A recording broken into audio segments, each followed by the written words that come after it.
How's it going, everyone? Welcome to Hot Takes with Holmes here on Radio Free Radford. My name is Blake Holmes. I'm here with my co-host Isaiah Addair. Stick around with us. We're going to be talking about the recent action around the NBA, NCAA basketball, and our predictions for the upcoming football action this weekend. But on that note, let's jump right in. So in the world of the NCAA basketball, you have the top five right now is Duke, the Duke Blue Devils at 9-0. Number 2 is the Kansas Jayhawks at 6-0, Rock Chalk. Number 3 is the Michigan State Spartans, 6-1. Number 4 is Villanova, go Wildcats at 7-0. And number 5 is Notre Dame and the Fighting Irish, 6-1. I still think Duke is my favorite to go right now. Marvin Bagley looks like a man, and it's been a fun start to this NCAA basketball season. The Radford University Highlanders actually traveled to Nashville to take on Vanderbilt and take on the Commodores, and they actually lost by 12 the other day. Players such as Carlik Jones led the Highlanders, and they were actually competitive. Only trailed by 3 at the half, but towards the end of the game, it got away from them. So, Isaiah, what does this loss mean for Radford? I mean, they're playing against a good team, but I don't know. They had a really close game against Ohio State at Ohio State as well, so they show they can hang with the better teams. And Vanderbilt is definitely not on the level of Ohio State, but it's a bigger school. It's a bigger school than Radford is, and with bigger schools typically comes bigger talent. Not always, but typically. And smaller schools are usually underdogs in those matchups. So they were an underdog anyway, so it didn't really surprise many people that they lost. But, yeah, they showed they can hang with guys like Ohio State. I think that's what's going to matter later on in the season. Of course, they're going to have to get things back on track and start winning those tougher games against bigger opponents. But I don't think it's anything to worry about.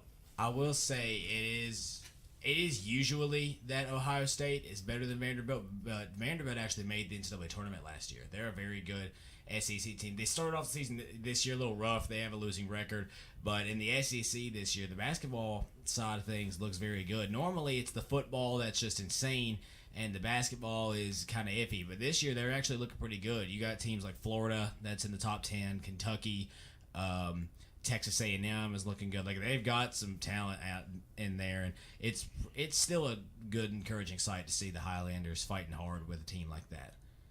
So, in the world of NBA basketball, last night, Thursday night, on November 30th, the Cleveland Cavaliers took down the Atlanta Hawks in Atlanta 121-114. The Boston Celtics took out the Philadelphia 76ers in Boston 108-97. The Chicago Bulls traveled to Denver to take on the Nuggets, which the Nuggets won 111-110 on a reverse layup in the closing seconds of the game.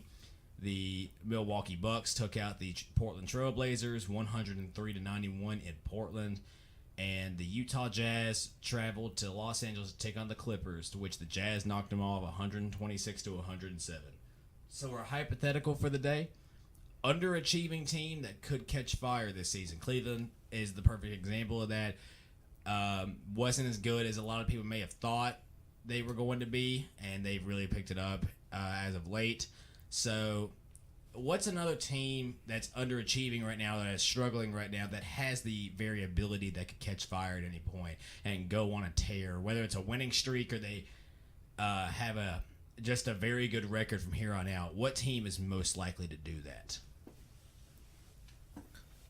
For me, I narrow it down between one from the East and one from the West, actually. It come down to Miami, which I think they have the pieces to possibly make a run. Maybe not to take move high up in the rankings in the Eastern Conference, but to be in the playoff picture. But they're actually a couple games back from the playoff picture right now. But I think my pick is Oklahoma City, even though they are right now the 9 seed in the West at 8-12, 3 games behind Utah for the number 8 seed. But look at all. I think it's just hard to ignore the talent. I think when it eventually starts to click, if it does start to click, you still have Russ, you have Melo, you have Paul George. And if that starts to click, it's going to be dangerous, and it hasn't yet. So hypothetically, if it clicks, they're going to be a top 4 team in the league, I believe. But if it has to click first. Mine is probably the number 8 seed in the Eastern Conference, the Washington Wizards. When you've got a point guard like John Wall, you've got a shooting guard like Bradley Beal, you've got to just honestly, to me, that's one of the best backcourts in the NBA. And when you have, and everyone knows in the NBA these days, the backcourt is what drives your success. Whether, I mean, you look at teams like, the New Orleans Pelicans, they're number 7 in the West right now, but they don't really have any hopes of a championship or anything like that. When Golden State won the championship for the first time, it was driven off of the success of their backcourt, Stephen Curry and Klay Thompson. When you go back and look in recent history, most of the good teams have have at least a good backcourt. May not be the best backcourt, but they at least have a good backcourt, and that's becoming almost necessary in the NBA to survive these days. So I'm going to go with Washington. This is my team that could catch fire at any point, and I think they're better than the 8th team in the West, and I look for them to prove that for the rest of the season. I can see that. So on to the NFL. The player to watch out for this week. This is what we do most weeks, anything like that. We pick 1 or 2 players that are going to be headlining, or even one a lot of people may not think of whenever they're thinking about all the matchups, and we pick them to have a big performance this week. We were talking earlier. It's ironic and everything like that it seems like every time we pick a player, they always have a great week afterwards. So. Isaiah, who's your player or players to watch out for this week? On my first one, I will have to go. Well, I'll actually go first. From Minnesota, Case Keenum. I usually go offensive player, and I know it's probably not always the best, but I think Case Keenum is important because it's a battle. Atlanta versus Minnesota, 2 of the top teams. They're both in the playoff picture in the NFC right now. Minnesota, the number 2 seed. Atlanta represented the NFC in the Super Bowl last year. Keenum was the NFC Player of the Month last month, and I think he's going to have to continue to show that he can lead Minnesota. And my second is Geno Smith, quarterback for the Giants. I think it's important to watch out for him this week because of just making the headlines for Eli Manning being benched in favor of Geno Smith. So that's something to watch out for, if for no other reason than to see if Ben McAdoo had made the right decision when it comes to the benching of Eli.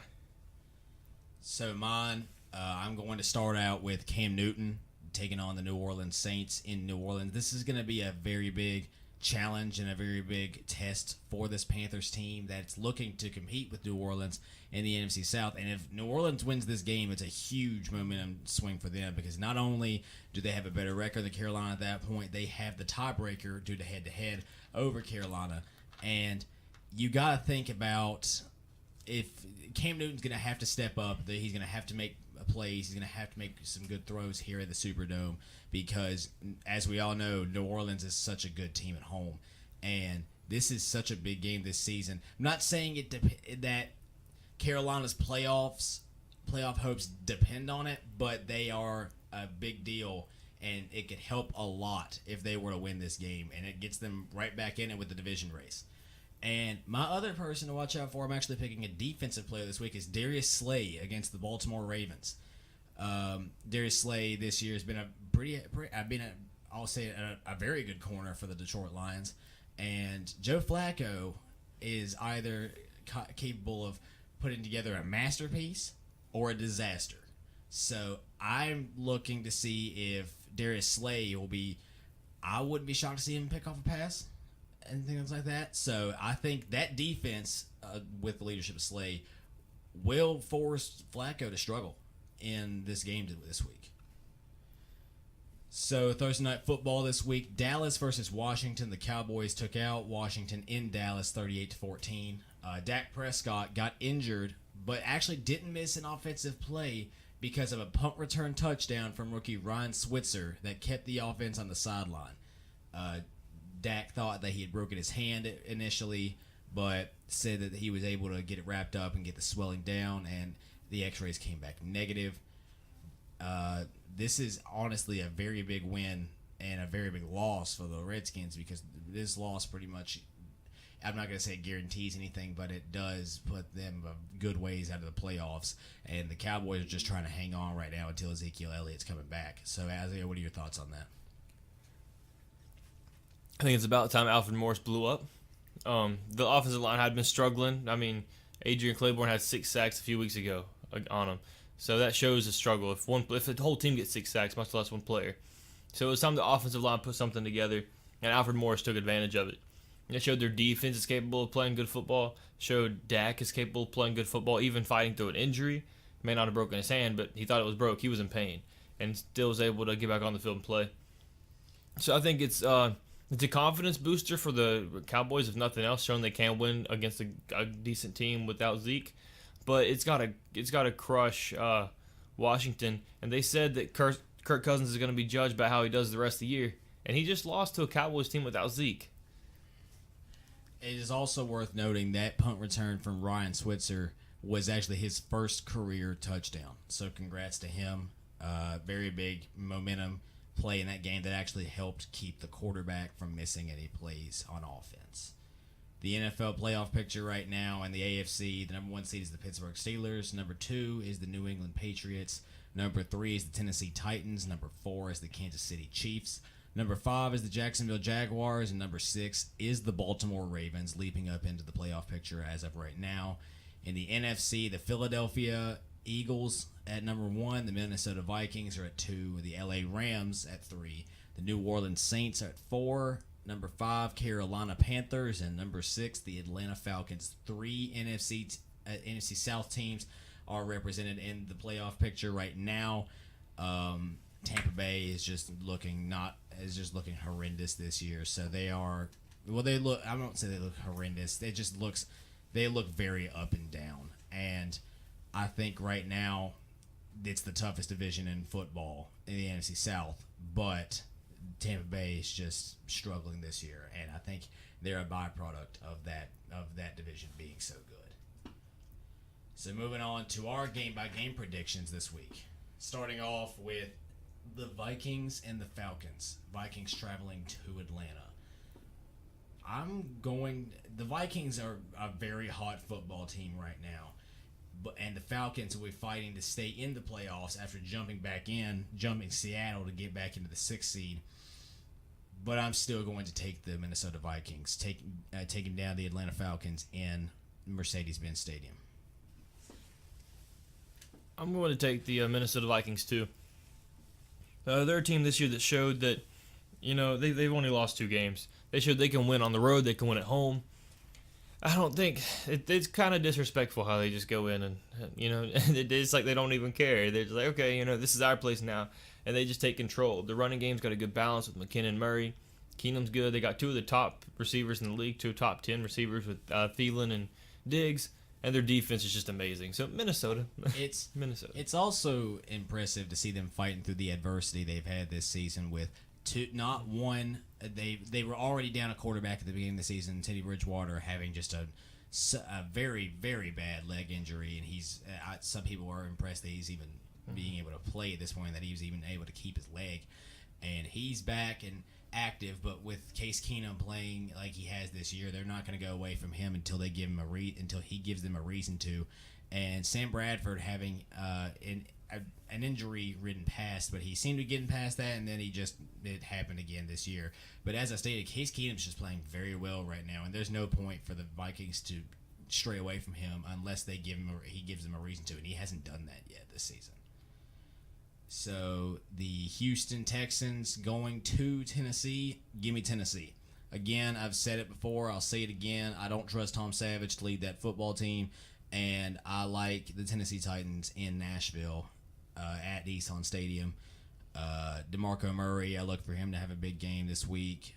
Marcus Mariota. See for Mariota to maybe spread the ball out and run and get on the run a little bit. And I like the Tennessee Titans in this game. I'm going Titans too. It's in Tennessee, and Savage, I don't trust him. And when arguably the 2 best players in Houston's defense is Jonathan Joseph, a corner, and Jadeveon Clowney with J.J. Watt being hurt. They're not going to run to Clowney's side as much, I don't think, and they may not throw it to the guy that Joseph's covering, but there's still a lot of weaknesses in that defense. There's a lot of power in the Titans' offense that's overlooked. I'm going Tennessee. The Chiefs going to New York to take on the Jets. This is a tough game for me, as I've already said to some people. I'm going to start calling the act of starting out a season strong, very strong, like you're on fire, and then collapsing Kansas City. Because it seems like every year it's yes, we're 6-5, we're 6-0, and now we're 6-5. It just seems to happen every year to Kansas City. And honestly, I think it continues here. I'm going with the Jets in New York. The Jets are a different football team at home this season. Bilal Powell, I still think should be getting the ball more up in that offense. It doesn't make any sense for me for him not to. And then Josh McCown looked very good this year compared to what he has in the rest of his career. I like the Jets in this game, as I think it's going to be a close game. Chiefs could very well win it, but I like the Jets at home. I was actually thinking Jets at home as well. The run game has two running backs, Bilal Powell, who's a little younger and more of a downhill runner. Matt Forte, older but can do everything. Lost his speed a little bit. Robbie Anderson, great receiver. Their defense is so underrated this year, so I'm going Jets. The Chiefs, I think they might put in Mahomes at the end of the game to see what he can do. Chiefs have just, like I said, they started out the season so well, had championship aspirations, and then what happened has happened. They're 6-5, and they're actually fighting with the Chargers right now for the division lead. Actually, it's a Chargers and the Raiders. It's a dogfight between those three, and then the Broncos. At the Broncos this year, they've been struggling for the most part. But I think that the Chiefs. Don't be shocked if the Chargers mess around and win that division. That's what I think. Speaking of Denver, the Broncos traveling to Miami. Give me Miami in Miami. The Broncos are going to have to go across country into warm climate compared to the Mile High City back at home. I think that Jarvis Landry. This Broncos defense has not looked as good as it has in the past, and until they figure out a quarterback and stick with it. Until they find a quarter, I think honestly, if you're asking me, they should have never strayed away from Trevor Siemian, and he proved that he actually threw a touchdown pass last week when he came in for Paxton Lynch, and Brock Osweiler was a disaster. Bringing him back and starting him against the Philadelphia Eagles, you saw what he did there. So I like the Miami Dolphins in this game. First of all, when it comes to quarterbacks for the Broncos, I like Simeon. I used to like Lynch. Never liked Osweiler. If any of those quarterbacks are the solution, though, I think it's Chad Kelly on injured reserve, in my opinion. I've always been a fan of Kelly. But forget about the quarterbacks for the Broncos.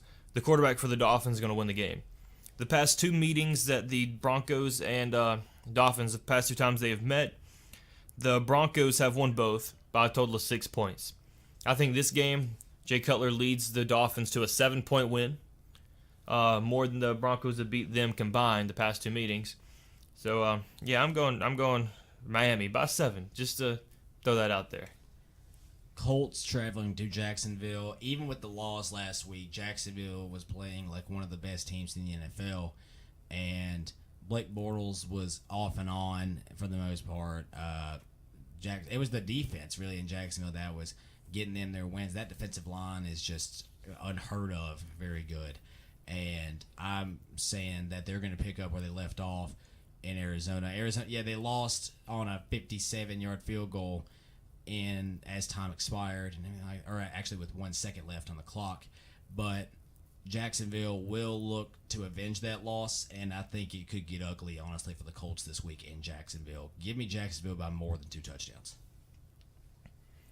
I think it might be a little closer, but if it is, it's because Jacksonville's defense is just lighting it up. Fournette and Yeldon are great running backs in the system. I don't buy into Bortles, but I still think Jacksonville will win. And like you said, their defensive line is great, unheard of. Calais Campbell's a Defensive Player of the Year candidate. Malik Jackson's insane. I mean, all those guys are crazy. Delvin Smith at linebacker. Their secondary is insane too, with Jalen Ramsey and AJ Boye. They've played out of their Gibson. minds. Exactly. This defense just played out of their minds this year. I would call their secondary. I mean, I would call them the Legion of Zoom, because forget boom. They're not hard hitters, but they come out of nowhere and they're ball hawks, and they're the best secondary in football right now. So I think they might be the difference maker too, though, because Jacoby Brissett, he scrambles, so it's going to be harder to contain him. But he can launch it. They're going to be tested, but they're going to win. They're going to come out with the victory.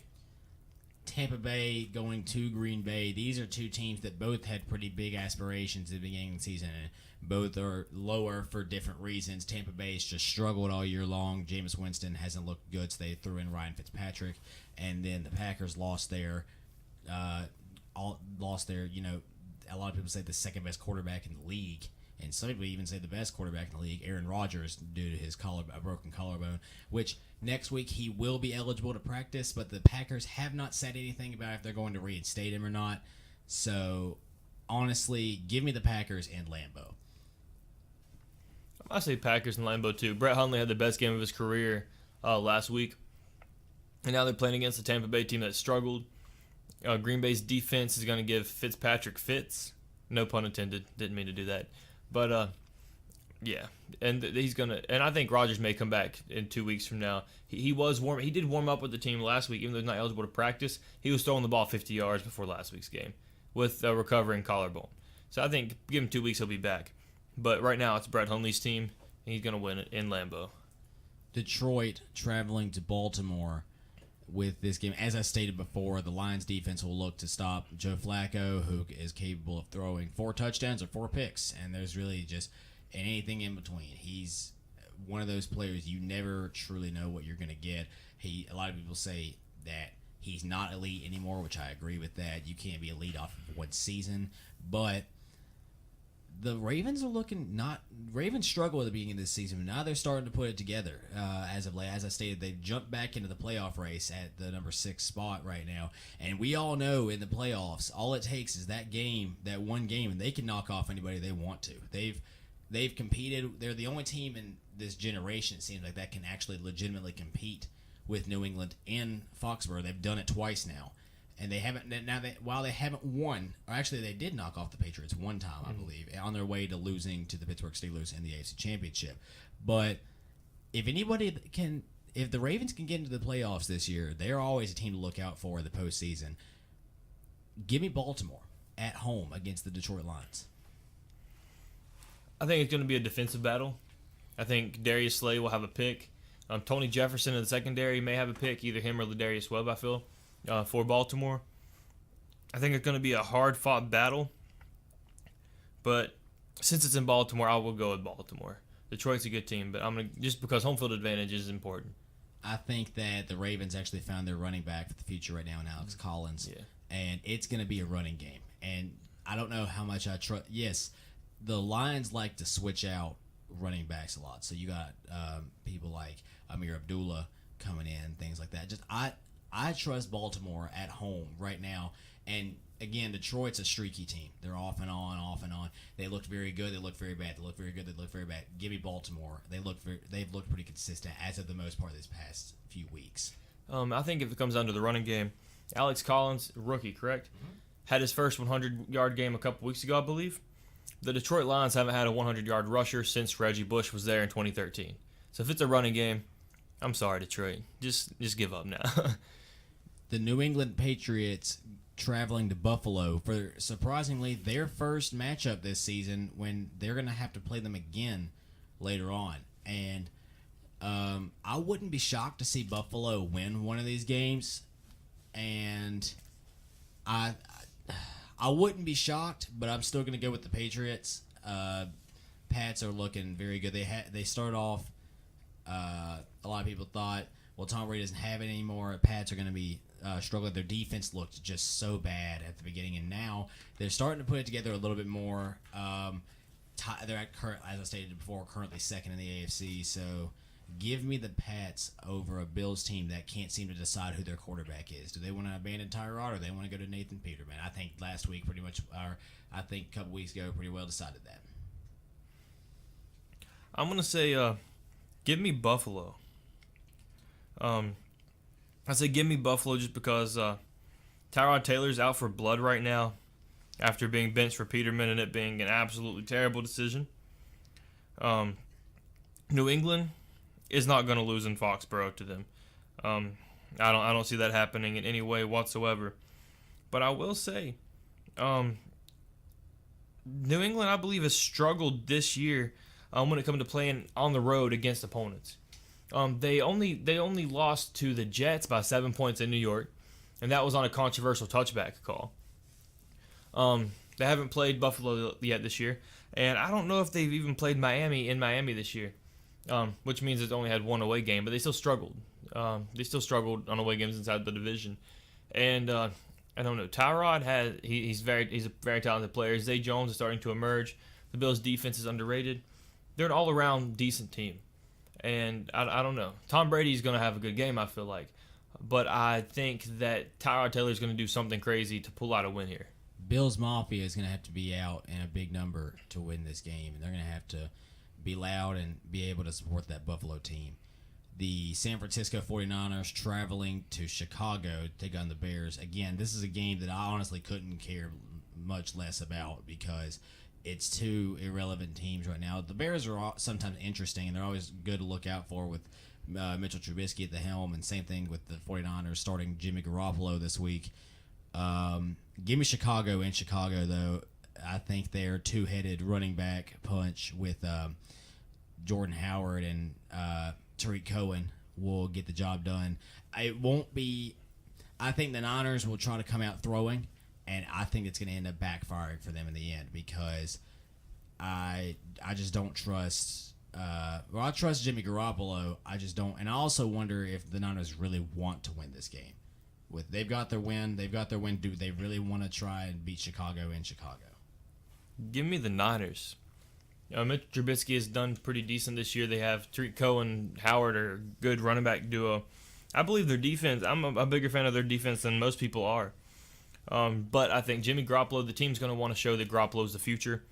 I think they're going to lean on Carlos Hyde early until Garoppolo does get comfortable at being his first start in San Fran. But I think it'll be a close game that San Francisco wins. This is funny for me to say. The Los Angeles Chargers will be looking to avenge their loss to the Cleveland Browns last season, as the Chargers were the only team the Browns beat last season, and they are currently haven't won a game this year. So the Browns would travel to L.A. The Chargers win this game. Chargers look very good, and the Browns, as I've stated so many times in this show, I will not pick the Browns until they show me that they deserve it. And they have yet to do that yet. I like the Chargers in this game. I think it comes down to one question. I do think the Chargers will win, but it can be a closer game than it should be if Casey Hayward is not covering Josh Gordon. Last time Gordon played, he showed that nobody in the league that he played against anyway. He played against some good defensive backs too, but nobody he played against could slow him down. I think he actually set a record for most yards per game receiving that year. So Casey Hayward, one of the top corners in the league, in my opinion, if he's on Gordon and can at least slow him down, then it's going to be a cakewalk for the Chargers. But they can make it more difficult than it should be if they give DeShone Kizer that big play threat. It will be interesting to see if he has how much rust he has, though, compared to what he has since he hasn't played in so long due to the number of suspensions. It'll be interesting to see if he has any rust on him. The New York Giants traveling to Oakland to take on the Raiders. Give me the Raiders going across. The Giants going across country with a new starting quarterback. Granted, the Raiders may not be prepared for Geno Smith, but I like the Raiders in home. Derek Carr, looked for him to have a big game. Marshawn Lynch, look for him to find the end zone, or maybe twice. I think it's worth noting. I think the Raiders will win. I think Geno Smith will actually have a better game than some people think. But I think what it'll come down to, two players on that Raiders defense that played against Geno Smith every single day in college. Bruce Irvin and Carl Joseph. They played against him every single day in college. They know his cues. They know how to defend him. He's going to have to take his game to another level. So I think if he performs well against the Raiders, I think it shows how much he has grown since he was with the Jets. If he does perform well against them. Not because the Raiders have a good defense by any means, but because he's playing against two guys that know his weaknesses very well. And I think that's what it'll come down to when it comes to the Raiders' defense. Carolina on their way to New Orleans. Again, Cam Newton and the Panthers. This is a big game for both teams. It's just a huge game this week because it's could be quintessential in deciding the NFC South. I believe, I could be wrong about this, but the Panthers may take control of the NFC South with a win. Mm-hmm. And the New Orleans Saints, if they win, they just get the complete head-to-head, having knocked off Carolina in Charlotte earlier this year. So, as much as I like this Panthers team, give me the Saints in New Orleans. The Saints are just another team in the Superdome. And this is a game I could see, again, Cam Newton's going to have to make some big plays. And this is a game I could see going either way. But give me the Saints in New Orleans for this game. Yeah, I think this will come down to who performs better defensively. Luke Kuechly, if he can shut down the run game and still step into passing lanes, or whether it's him or Marshawn Lattimore, just stepping up and making his side of the field complete no-fly zone for Cam Newton. So I think it depends on really which player steps up more and has a bigger impact. We'll decide who wins, but I will go Nola. The Los Angeles Rams traveling to Arizona this week. The Rams have looked very good as of late. They actually knocked off the New Orleans Saints, and they got beat by the Minnesota Vikings. But that's not a bad loss whatsoever.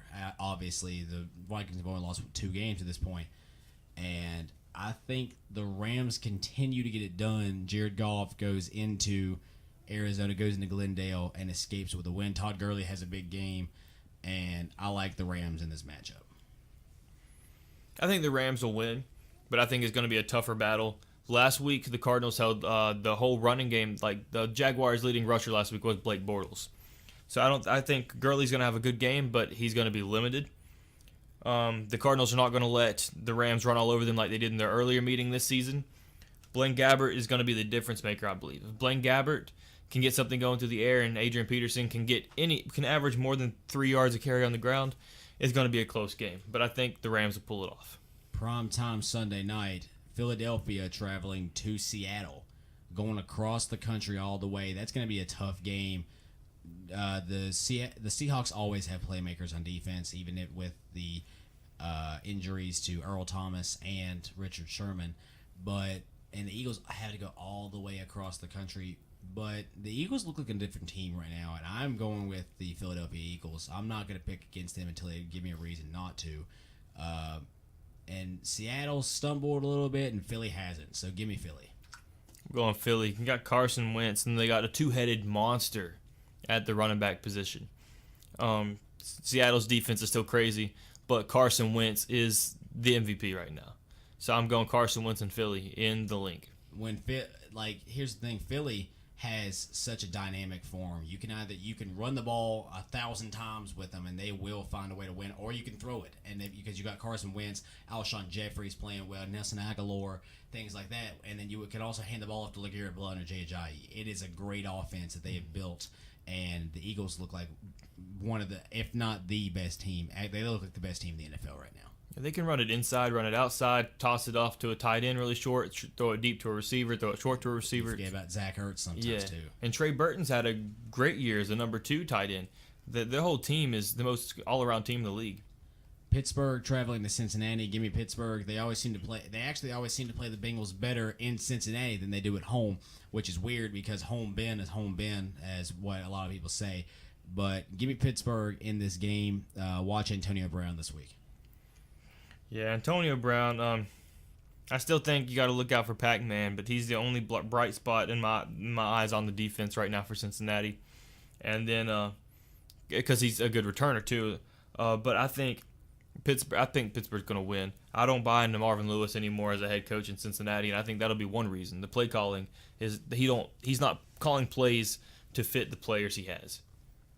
Next Thursday night, the New Orleans Saints will travel to Atlanta to take on the Falcons. And I think in this game, I predicted the Panthers to lose the Saints this week. They'll get a little help next week because I think the Falcons take out the Saints in Atlanta. I think the Falcons come off of this loss, and I get New Orleans looks very good right now, but I think the Falcons take out the Saints in Atlanta next week. And it's Thursday night. You never know what happens on a Thursday night. I can see that. I think it comes down to, in this matchup, the matchup between Desmond Trufant and what'll likely be Michael Thomas from New Orleans, and then Marshawn Lattimore and Julio Jones. Whichever corner does their job better is going to completely limit the offense on the other side and make it harder for the offense to move the ball and put up points. But I think New Orleans will still win that game. It is worth noting a player to look out for in that game would be Alvin Kamara. That is true. Moving on to the NCAA, an insane week in NCAA football this week. I mean, just absolutely incredible. The final top four before the official college football playoff was revealed, and it is the Clemson Tigers at number 1, the Auburn Tigers at number 2, the Oklahoma Sooners at number 3, and the Wisconsin Badgers at the 4. Do I agree with the top 4? Honestly, at this point, I do. As much, I think Georgia. I don't agree. Actually, Alabama is number 5. I think Georgia should be above Alabama at 5, and then put Alabama at 6. But I like this because Auburn's the hottest team in the nation right now, having beaten the number 1 team twice in 3 weeks. And I agree with this because you've got Clemson, who has looked very good, the defending national champions. Auburn lost 2 games this year, but again, just a very good hot streak. Oklahoma only lost 1 game to a respectable Iowa State team. And number 4, Wisconsin, undefeated in the Big Ten. Honestly, I think Wisconsin should be number 3. The only changes I would do is put Wisconsin at the 3 and put the Georgia Bulldogs at the number 5 spot. So what do you think, Isaiah? I think I'm just glad Wisconsin's finally in the top 4. But I don't know. You know how I feel about UCF. When you have an undefeated team, a lot of teams have been in this position over the years, and you have a 3-loss Stanford team over an undefeated team in the rankings. So maybe UCF is not worthy of being in the top 4, maybe not even the top 5, but number 14 I think is just disrespectful. But then you have a 2-loss team at number 2. Auburn may be hot, but there's still Wisconsin, Oklahoma, and Clemson. Clemson is ahead of them. I'll give them that. But I don't know. I don't like teams with more losses being higher up in the rankings than perfect seasons. So that's the only thing I have against it. I think the team choice is good. I think it's going to be an exciting college football playoff if those are the teams, and even if a couple of them are changed out. But that's just how I feel about that. A group of 5 team will not make the college football playoff unless they ever expanded the playoff. Because then, if they moved it to a higher number of teams, then then the committee might think, well, let's throw them in there and let's see what they got. If it's only the top 4, they will not put a group of 5 team into that playoff. So I think the top 10 is very reachable for them, especially if they beat Memphis this week. But as of top 4, I don't agree with. I don't think that purely because of the group of 5. That's the only thing that holds them back, in my opinion. Speaking of the University of Alabama, they lost last week to Auburn in Birmingham, 26-14. Once again, Auburn knocks off the number 1 team in the nation twice in 3 weeks, actually dismantling the Georgia Bulldogs a few weeks ago. And popular question to ask right now: do the Crimson Tide make the college football playoff? I think it comes down to I think out of the teams that are in the top 4 right now, the two that I think have the best chance of losing to let Alabama squeak in would be Clemson and Oklahoma. I think they have, in my eyes, they have the better chance because Auburn has beat 2 top. I mean, again, even though they have 2 losses, they have beat the number 1 team 2 weeks in a row. So I think it's unlikely they lose to Georgia, even though it's a possibility. Of course, all of them are possibilities. But one of them obviously have to lose for Alabama to squeak back in. I don't agree. I think if Clemson loses, you put Miami in. Miami would be a 1-loss ACC champion compared to a 1-loss team that didn't even make the championship last year. And it's one thing to argue about an Alabama and Auburn, which I think Auburn should be in anyways, but it's one thing to argue that than to say that they both would have 1 loss except one would have an ACC championship and the other one would have nothing. So I think if Clemson loses, you throw in Miami. If Auburn loses, you throw in Georgia because Georgia's a 1-loss SEC champion compared to Alabama being a 1-loss nothing. The only way Alabama makes the playoff, in my opinion, or the only way they should make the playoff, in my opinion, is Wisconsin losing or in the Big Ten championship to the Ohio State Buckeyes, or the Oklahoma Sooners losing to the TCU Horned Frogs in the Big 12 championship. To me, it sucks, but you need to know when to lose. As much as I hate that sometimes, Alabama, that was a must-win game for Alabama in Birmingham to continue. And like I said, the only way they're going to really find a way to get back in is if TCU can knock off Oklahoma or Ohio State knocks off Wisconsin. I agree that that's the only way they should make the playoff, but again, it's Alabama, and the polls seem a little off at times. So, yeah, I think if somebody loses, they'll find a way to put Alabama in there if any of them lose. But I agree with your scenario on how they should make the playoff. I think that is spot on. The team most likely to make the playoff outside of the top 4, give me Georgia. Because to me, all they have to do is avenge a loss to Auburn earlier this year, in which they had to travel to Jordan-Hare to play them. It'll be at a neutral site game, while Auburn beat them pretty handily last time. Georgia's inspired, Georgia's motivated, and if they win this game, they're in the playoff. However, I don't think they do. As much I like Auburn, but I think the team with the best chance is Georgia. Clemson looks very good right now, so I don't know about how Miami's going to be. And plus, they lost to Pitt. That was not a good time for them to have that loss. So I will say Georgia has the best chance to make the playoff outside of the top 4. Again, I like Georgia more, but just because of the reputation, just because of the school, I would say Alabama, realistically, I think, has the best chance of making it in. Just because the bias in the polls. So, yeah, I'm sorry if there's any Alabama fans listening. Another huge thing that's happened this week are just head coaching vacancies. Some coaches have been fired. Florida fired Jim McElwain a good while ago and actually picked up Dan Mullen from Mississippi State, which leaves Mississippi State's job open. Texas A&M fired Kevin Sumlin. Tennessee is still looking for a coach after firing Butch Jones.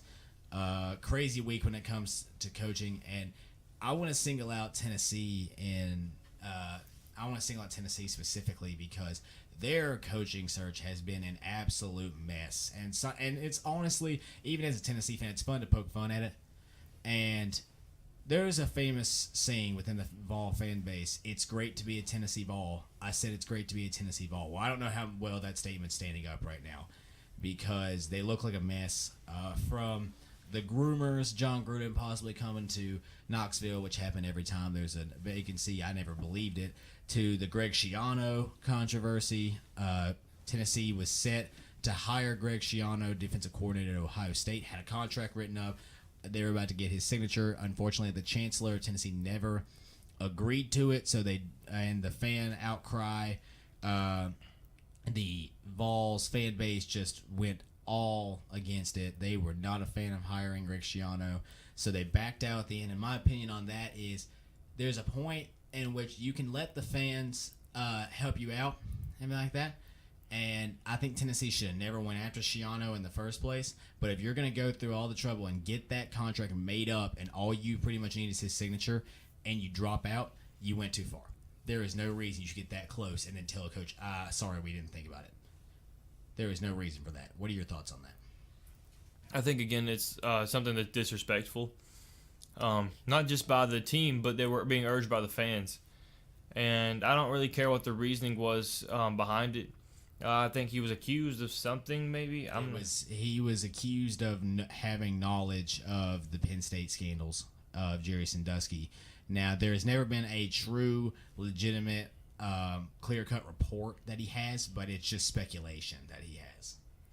See, I just think it's disrespectful by the athletic director, the committee that makes these decisions in Tennessee. I think it's disrespectful because, one, you're hiring a coach, but then just because the fans don't agree with the hire exactly, you're going to just toss him out. Or not just that, too. It's just the due diligence. Whether Schiano did know about it or not, it's just it morally and ethically it's wrong to have this contract written up, be ready to have the guy signed on the dotted line when you didn't do your due diligence to research that and see if it was going to be an issue. They did research to see if it was actually like a legitimate case, and they determined that it wasn't, but as it's called on there, Vol Twitter came out in full force and was trying to basically stopped the signing of Shiano, and actually got a lot of criticism from the national media for doing that. I think, and I agree with the national media. I mean, what coach wants to come play for this fan base at this point when they're wanting to do things like that? From Greg Schiano, they moved to Purdue's Jeff Brom and couldn't get a deal done there. Even though a lot of people said it was pretty much done, and it fell apart on both sides. To Mike Gundy from Oklahoma State, Mike Gundy decided to stay with his the school that he is an alumni of. To Dave Doeren from NC State, Dave Doeren decided to go back to NC State. To Kevin Sumlin, who said he was not interested. To speculations and a lot of people saying that they wanted Lane Kiffin from Florida Atlantic. A lot of history between Tennessee and Lane Kiffin.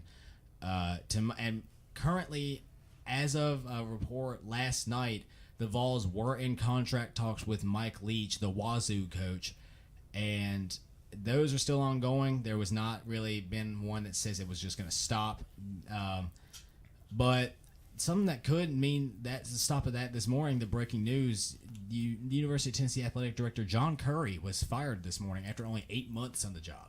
So this has just been one of the most insane coaching searches I have ever heard of. It is unheard of for a team to have to go through all this to find a head coach. So at this point, I think that the obvious candidates, you gotta call Lane Kiffin, or you gotta call T. Martin. Why have you not called the quarterback who is a gifted offensive coordinator at the University of Southern Cal, and at least offered it, or even Les Miles, something like that? I just don't want. There are options out there, and even Mike Leach would be a good pick, but there is no reason for you to cycle through all of these coaches and still have nothing, and even end up farther away than you were with the firing of your athletic director. There is no reason for that. I think it's going to damage the program and the school, because if the problem is on their athletic department, it's a huge department, so it makes you wonder if there are any other problems like that going on in the school. But I think it's going to put back their football program even more so, because no recruits are going to want to go into that mess, because you're leaving high school, you're leaving a dramatic place already. But the last thing college students want is to go to a school and be involved in even more drama.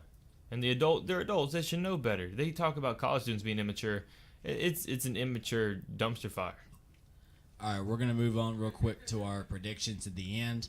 And this is a pretty special group of predictions. This is actually conference championship week. So to start off, number 25, Fresno State versus Boise State. Give me Fresno State.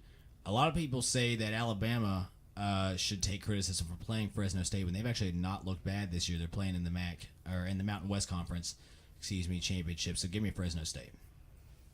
I'm gonna go Fresno State too, and get the title with this game. And I don't know. I mean, I think Fresno State is usually it's an overlooked program, but it has developed some good talent, some good NFL talent, like Derek Carr. They produce good players. The program's finally putting it together again. And Boise State's undefeated, or unranked, even though they have the same record. But I think Fresno will pull it off. Number 12, Stanford versus number 10, USC. I've picked against USC a good bit this year, but give me USC in this one. Let Sam Darnold take control of this game, and I think they beat Stanford in the Pac-12 championship. I'm going to go USC too. I think Sam Darnold will show why he's the top prospect in this game. Number 20, Memphis, taking on the undefeated number 14, Central Florida. Give me Central Florida to finish the undefeated season. Even though Memphis looks tough, Riley Ferguson's playing very well, a very good football right now. And honestly, Memphis might be the best team in Tennessee right now, in the state of Tennessee. So give me UCF in this game. I'm going to go UCF too. Because Memphis' one loss is to UCF, and it was about 30, almost 40 points, I believe. There's not going to be that much of a turnaround in this. UCF is dominant. Number 11, TCU taking on number 3, Oklahoma. I think Oklahoma wins to stay in the college football playoff. Baker Mayfield has a big game, as always, it seems like. And Oklahoma gets it done in the first Big 12 championship game in a long time. So give me Oklahoma. Yeah, I'm going with Oklahoma in this one too. Baker Mayfield, he's I think him being benched for his last senior night game, his last game in regular season, I think it maybe matured him and just showed him how important his actions are. and I think he's gonna start translating that to the field, and his game's gonna be on another level soon. He's gonna show as well. I like just like Darnold why he's a top prospect. The SEC Championship, number 6 Georgia taking on Auburn.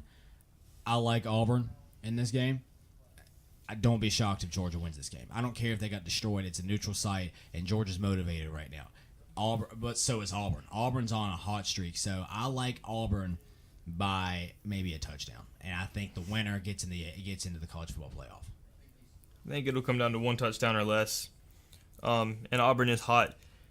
But Georgia's going to get revenge this game, I believe. I know it's kind of contradictory to what I said earlier, but it's a revenge game for Georgia. Their only loss, and I think Georgia's going to win it. Number 8 Ohio State against number 4 Wisconsin. This is a game I'll go either way right now. Ohio State always seems to play Wisconsin well. If you flash back to whenever Ohio State actually won it all back in, I think it was 2013, 2014, something like that. They destroyed Wisconsin in the Big Ten championship to get to the college football playoff. As much as I say that, give me Wisconsin. I like Alex Hornibrook with this Badgers offense, and JT Barrett. I wonder if he's 100% right now. So I'm going to go with the Badgers to complete an undefeated season and make the college football playoff. I think JT Barrett. I think the injury with the cameraman will play a role in it. But I think Wisconsin, too, has a fire, the chip on their shoulder. They've been disrespected. They're number 4, hardly in the playoff right now. They're the only undefeated team in the top 4. In the top 10, actually. So I think they've kind of felt the disrespect that they should prove themselves, and I think they will. Last one, a lot of people say the biggest game of the week, and in some ways it is. Number 7 Miami against number 1 Clemson. To me, it's win, and you're in the ACC Championship. And I like Clemson. I like Kelly Bryant. I think the defense plays just well enough. I don't think it'll be a defensive battle. Actually, I think it could be with Miami. Miami's got that famous turnover chain, and it's going to have to be can Clemson's defense step up and help this offense, because Miami's forced so many turnovers this year, and that turnover chain has become a staple. But I think Clemson does just enough to win this game and make it back to the playoff for the 3rd straight season. I think it should be winning you're in, and I think Miami's going to win. Pittsburgh, always, I think the last 5 now teams that are ranked in the top 3 that they played against, while they've been unranked, they've won all of them. So they know how to play top teams even when they have a bad team. So I think Miami's going to win and make it to the playoff and do some damage there as well. So give me Miami. Well, that's going to do it here on Hot Takes with Holmes from Radio Free Radford today. If you like what you heard, be sure to tune in again next Friday from 11 a.m. to noon, when we'll be discussing the outcome of championship week and news from the NFL as always, and just general sports. Thanks for listening.